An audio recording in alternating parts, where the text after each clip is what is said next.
As American author John C. Maxwell once said, "Leadership is influence, nothing more, nothing less." And for many leaders throughout history, this saying holds true.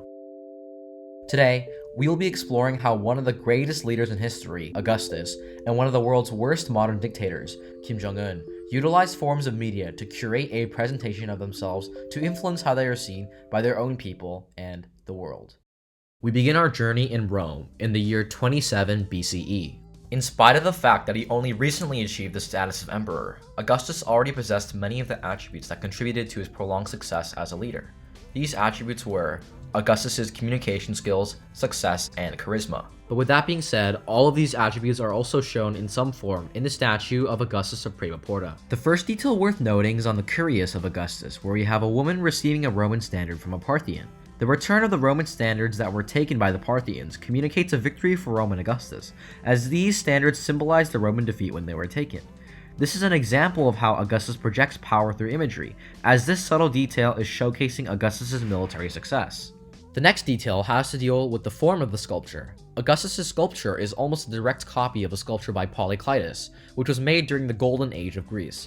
By copying this sculpture by Polyclitus in terms of the form of the sculpture, Augustus is essentially calling back to the Golden Age of Greece, and is implying that he is ushering in the Golden Age of Rome. This serves as another example of Augustus projecting power, because the nuanced symbolism communicates Augustus's achievements. The last detail worth noting is the presentation of Augustus himself. His high cheekbones and strong eyebrows communicate a seriousness about him, but also an attractiveness. The small Cupid riding a dolphin next to Augustus communicates how his lineage traces back to the legendary hero Aeneas, because the symbolism represents the birth of Venus, who is the mother of Aeneas.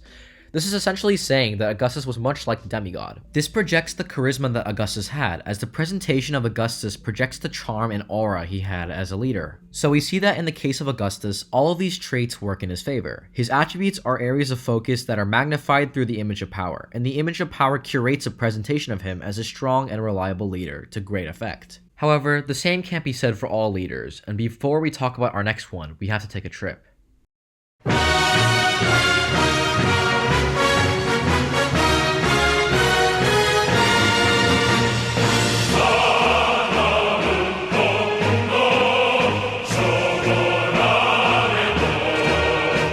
In contrast to Augustus, Kim Jong-un has failed as a leader despite his attempt to project a similar image of power.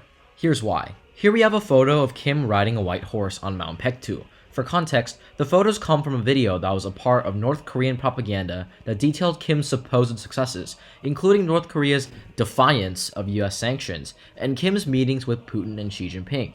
The photos were taken in 2019, and although the images look more like vibey Christmas photos than anything else, the image projects far more than it lets on. For example, the horse that Kim is riding is all white. This is all intentional because white horses were the horse of choice for ancient Korean kings. These ancient Korean kings were strong and successful, so by riding their horse of choice, Kim is drawing a parallel between himself and these kings while also projecting his successes. This all ties back into the propaganda that the image was originally a part of, as the depiction of Kim as a good leader presents the idea that North Korea is succeeding. The horse also projects Kim's charisma, as North Korean history claims that Kim Il-sung, Kim's grandfather and a god in North Korean culture, fought against the Japanese riding a white horse. By mimicking his grandfather's action of riding a white horse, Kim is essentially calling back to him and comparing himself to his god of a grandfather, much like how Augustus compares himself to Aeneas. The last important detail is the scenery. Kim Jong-un is riding the horse on Mount Paektu, a legendary place that many Koreans consider to be the birthplace of the country. North Korean history also claims that many mythical battles took place on the mountain. By having the photos taken on the mountain, Kim is implying that he will lead his people just like how his ancestors led their people through times of hardship. This not only shows Kim's communication ability, but also contributes to the idea that Kim is a strong and courageous leader. But the projection of himself through images of power are not an accurate reflection of his ability to lead. He projects power well, but doesn't succeed like he claims. He's able to present himself as a charismatic godlike figure that gets the job done, but only to his own people. The rest of the world knows how poor and how terrible North Korea really is, which is where Kim falls short of Augustus. And as I hope that one day, North Korea can find a leader like Augustus, an accomplished, well-spoken, and charismatic leader who can actually lead them out of their times of hardship instead of just faking it on the news. Just like they always say, leadership is influence, nothing more, nothing less, and North Korea needs a new influence.